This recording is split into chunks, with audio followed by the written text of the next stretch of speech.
మీరు జ్యూ అనే పేరు వినే ఉంటారు. జ్యూ అంటే తెలుగులో తుషారము. అంటే ఏంటి?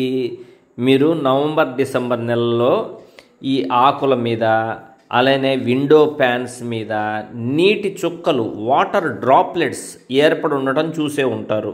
అలానే బైక్ సీట్స్ మీద కూడా అట్లా వచ్చి ఉంటాయి. అలా ఎందుకు వస్తాయి? అలాంటి వాటర్ డ్రాప్లెట్స్ని జ్యూ అంటారనమాట.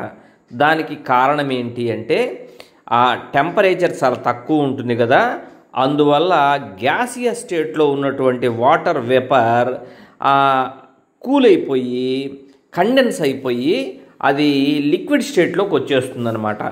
అలా రావటం వల్ల అలాంటి డ్రాప్లెట్స్ వస్తాయి. వాటిల్ని మనం జ్యూ అంటారు.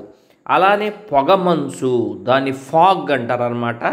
అది కూడా మీరు బాగా చల్లగా ఉన్నప్పుడు నవంబర్ డిసెంబర్ నెలల్లో చూడొచ్చు.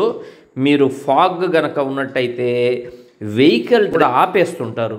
అలాంటి ఫాగ్ ఎందుకు వస్తుంది అసలు? అది కూడా కండెన్సేషనే.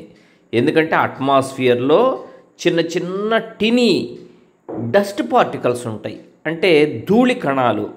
వాటి మీద లో టెంపరేచర్ వల్ల ఈ వాటర్ వేపర్ కండెన్స్ అవుతుంది.